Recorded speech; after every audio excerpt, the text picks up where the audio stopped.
리뷰가 뭐고 네 번째 시간이 돌아왔습니다. 오늘 이제 저희가 말할 영화를 소개하기 위해서 제가 힌트를 줄 수 있는 몇 가지를 착용을 해봤어요. 자, 첫 번째 거는 판추. 하지마 그런 거. 두 번째는 이거는 영화랑 직접적인 연관은 없는데 이런 식의 술기거리 한국에서는 안 할 법한 빠밤. 오. 자, 보이시나요?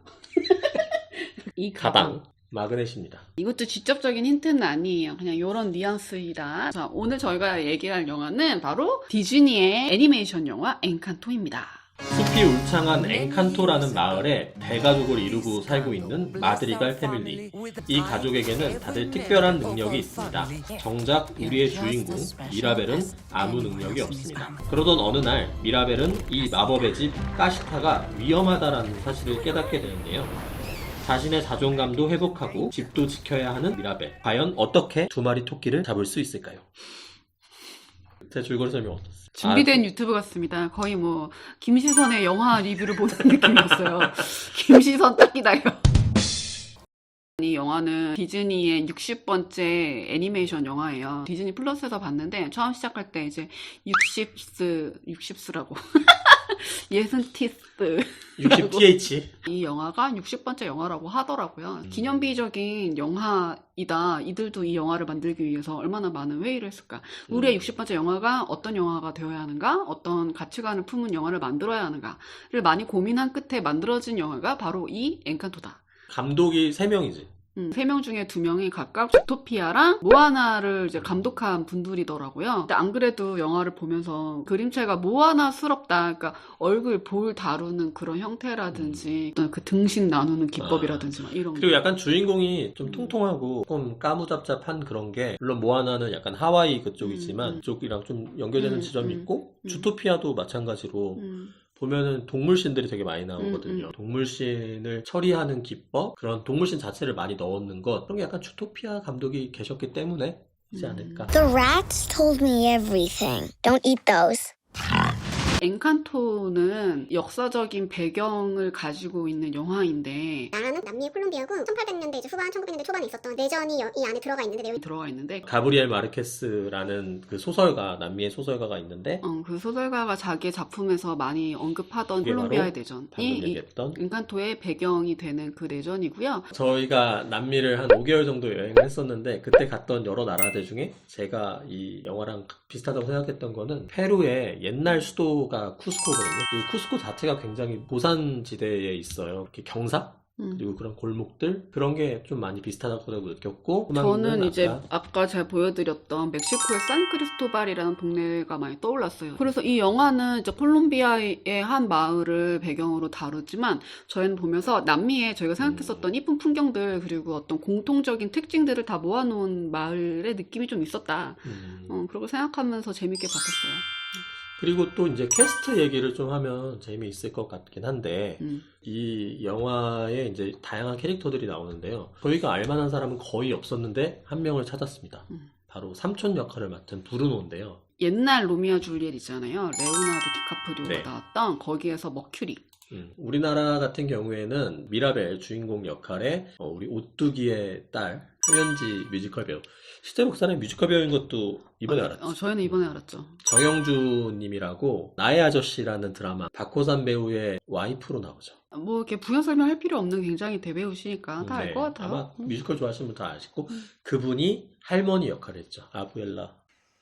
너 지금 뭐 하는 거니? 브루노의 능력은 예언하는 능력인데, 예언하는 사람들이 항상 겪는 문제가 있죠. 어떤 사람의 부정적인 것, 어떤 사람의 슬픈 일까지 다 예언을 해서 그 마을에서 이 사람이 약간 왕따 비슷하게. 나는 이 삼촌하고 이 주인공 조카가 좀 비슷한 그 계열이라고 생각했는데, 자기의 능력 때문에 사람들에게 미움을 받는 브루노, 스스로를 미워하는 미라벨? 자존감이 되게 없는. 왜 다 능력이 있는데 나만 능력이 없으니까. 영화가 주는 메시지라는 게 다음 세대를 생각하는 영화라고 생각을 하는데, 이제는 더 이상 어벤져스 같은 게 필요한 게 아니라, 비록 능력은 없지만 자신을 긍정하고 자신을 사랑하는 그런 사람들로 인해서 이 사회가 이어질 것이다. 그런 메시지를 디즈니가 던진 게 아닌가. 저는 그렇게 해석을 했습니다. 그렇게 생각하니까 재밌네요. 저는 디즈니가 왜 이 영화를 하필 60번째 중요한 영화로 만들었을까라는 생각을 계속 했었었는데 어쨌든 마블도 디즈니 거잖아. 그치? 십몇 년 동안 사람들은 마블 서사에 익숙해져 있잖아요. 미국 영웅서사. 영서사 익숙해져 있고 모든 영화가 다 마블스러운 엔터테인먼트 삽으로 가고 있고 디즈니가 약간 그런 거를 스스로에게 던진 메시지 같기도 하네요. 아, 그쵸. 우리가 지금까지는 계속 초능력 중요하고 초능력으로 세상을 구하고 사람들을 구하는 이야기를 던져왔는데 사실은 그 능력이 없는 사람들이 대다수인 세상 아니냐. 이 사람들이 가질 수 있는 소외감이라든지 나도 끼고 싶고 나도 초능력이 있어서 사람들을 구해주고 싶어라고 할 때에 그 사람들에게 우리가 던질 메시지가 필요하다. 그래서 그거를 60번째 영화로 정한 것이 아닌가라는 생각도 드네요. 그쵸. 거기에다가 디즈니가 늘 환장하는 가족 중심 주의 서사. 그리고 갈수록 이제 늘려고 하는 다문화 중심. 다른 문화권 나라의 가족 문화 그 나라의 뭐 컬러감 이런 걸 자꾸 보여주려고 하잖아요. 그게 아까 디즈니가. 얘기했던 모아나, 코코, 그리고 이 엔칸토. 이렇게 연결되는 거죠. 코코는 픽사가 만들기는 했지만 이제 크게 보면은 뭐 다 고놈이 고놈 거죠. 그리고 디즈니가 절대 놓치지 않는 한 가지 핵심 메시지가 있죠. Remember Who you are. 옛날에 그 라이온킹 시대 때부터 혹은 그 이전 때부터 디즈니는 계속해서 너가 누구인지 기억해라. 너가 누구인지 깨달아라. 이 엔칸토도 마찬가지예요. 미라벨에게 너가 누구인지 평범한 사람들의 특별함을 이야기하지만 결국에는 돌고 돌아서 디즈니는 Remember who you are. Who you are. Who you are. 그러면은 우리가 영화 얘기 많이 했는데 이 영화가 이제 뮤지컬 애니메이션이라고 봐야 되잖아요. 그래서 노래 얘기를 한번 해볼까요? 제가 가장 좋아했던 노래 같은 경우는 루이자의 넘버였는데 저는 루이자 캐릭터가 제일 재밌었어요. 헤라클레스 같이 생겼거든요. 그러니까 약간 그런 거 있잖아요. 상반신 크고 하반신 좀 작은데 땅땅한 막 그리고 되게 흑 이렇게 웃는 요런 바이브 부담감 막 이런 식으로 이제 막 거기서 춤을 춰. 근데 어깨에 막 짐이 떨어져. 벽도 떨어지는데 그게 너무 난 귀엽고 이 사람은 힘이 세고 파워가 있는 사람인데 이 사람한테 귀여운 안무를 준 그게 나는 내 취향이 맞았던 것 같아. 나는 반대로 이제 이사벨라를 담았던 그 넘버가 좋았는데 이사벨라는 항상 아름다운 사람이지만 그 아름다움이 틀에 갇힌 아름다움이거든요. 고전적인 아름다움. 이사벨라가 여기서 미라벨 주인공이랑 갈등을 겪다가 깨달아요. 내가 지금까지 봤던 거는 어떤 틀에 박힌 아름다움이었고 그러니까 자기는 항상 꽃을 만드는 사람이었는데 갑자기 나도 모르게 어떤 나의 감정 때문에 선인장이 나왔는데 이 선인장이 되게 가시가 돋고 되게 못생겼다라고 사람들은 생각하지만 얘 입장에서는 이게 너무 아름다웠던 거죠. 넘버의 마지막이 되면 황영색색 가루를 자기가 뒤집었어요. 그러니까 얘는 이때부터는 고전의 아름다움을 탈피하고 되게 비비드한 아름다움이라고 해야 되나? Remember? Who you are. 이 영화 예고편은 어떤 식으로 보여주냐면 이 아이가 모험을 떠나는 것처럼 예고편이 나와. 근데 실제로 영화를 까봤을 때는 아니었던 거야. 내면을 치료해주는 내용이었던 거야. 그러니까 그게 좀 약했다라는 좀 거지. 약해. 약하다라는 게 비주얼적으로 코코 봐. 코코 얼마나 난리를 쳐. 겨울왕국 좋아하는 애들이 그거 왜 좋아해. 막 Let it 레리꼬 go. 할 때 뒤에서 촥 레리꼬 촥 이런 게 있잖아. 이 옷 입고 그런 거지. 이렇게. 근데 비주얼은 무시할 수 없어. 특히 애니메이션에서. Let it go. 레리꼬 오스카 이야기를 해볼까요? 네, 이번에 이 엔카토는 세 분야에서 노미네이트가 됐어요. 주제가상, 음악상, 장편 애니메이션상. 저희는 이 세 개 중에서 가장 좀 그래도 될 만하다 싶은 거는 장편 애니메이션상이라고 이제 그렇죠. 생각을 네. 하고 있어요. 골든글로브상에서 장편 애니메이션상을 엔칸토가 받았거든요. 네. 네, 그건 늘 어떤 그런 거잖아요. 리트머스 종이라고 해야 되나? 트모스는 산성인지 연기성인지 알아주는 그런 건데. 또 산성이더라. 엔칸토 산성이라고 하더라. 장편 애니메이션은 유력하고 이제 음악상과 주제가상인데요. 이 음악상이라는 거는 이제 가사가 없는 그런 음악들인데 요거는 조금 안 될 것 같다라는 생각. 어떻게 될지 모르지만 듀운이 좀 가능성 있어 보인다. 파워 오브 도그나. 그리고 마지막으로 이제 주제가상인데요. 요게 이제 재밌는 부분들이 몇 개가 있죠. 주제가상에 오른 거는 도스 오르키타스라는 할머니 넘버예요. 음악이 굉장히 서정적이고 잔잔하고 클라이막스에 어울리는 그런 음악인데요. 이 제작사에서 이 음악을 밀어서 심사를 냈어요. 정작 터진 노래는 브루노 테마예요. We Don't Talk About Bruno. 이 노래가 라틴 팝이라고 볼 수 있는데 까밀로 카베요의 아바나 같은 거. 이 노래가 약간 섹시한. 예, 역사적으로 기록을 세웠어요. 빌보드 핫 100에서 5주 연속 1위.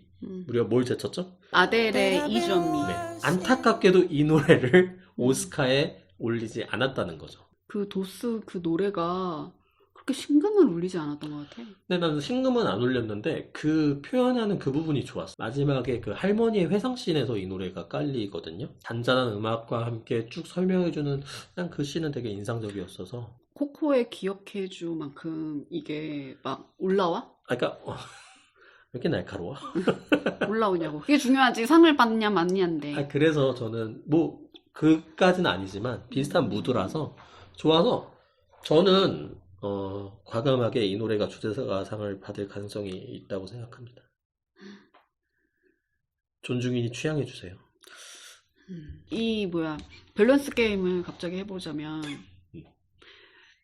엔칸토 대 코코. 하나 둘 셋 코코. 코코. 콜롬비아 대 멕시코. 멕시코. 미라벨 대 모아나. 모아나. 미라벨. 왜? 미라벨 좀 귀여운 것 같아. 모아나도 귀여워. 자, 그럼 우리 마지막으로 별점과 한 줄 평을 한번 해볼까요? 이거 좀 무난했다라는 점에서 3점인데 그래도 지금 이런 시국에 가족의 소중함을 이야기하는 매체는 별로 없거든요. 이제 그게 힙하지 않아. 난 누군가는 그 얘기를 하는 것이 또 좋다고 생각을 해요. 계속 힙한 거 혹은 이 시대가 듣기 좋아하는 뭐라고 해야 내가 PC하지 않다는 소리를 안 듣지? 어쨌든 그런 거에서 떠나가서 아무리 생각해도 가족이 소중하다라고 말하는 게 힙하지 않은 건 아니야. 가족의 소중함을 얘기하는 게 그렇게까지 촌스러운 일인가? 어쨌든 그래서 저의 한 줄 평은 디즈니 계속 가족이 소중하다고 말해줘서 so thank you? 저는 원래는 한 3개 주려고 했는데 얘기를 하다 보니까 좀 실망스러운 부분이 있거든요. 2개 반을 드리고요. 제 한 줄 평은 시도는 좋았다. 무슨 시도인데? 평범한 캐릭터를 강조하는 그런 시도. 음. 그런 느낌이라고 볼 수 있겠습니다.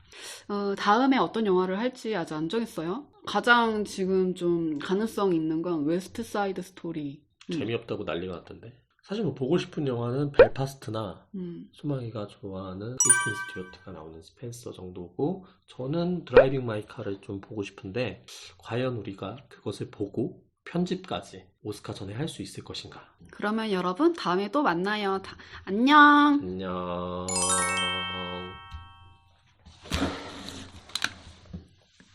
되게 배고프네.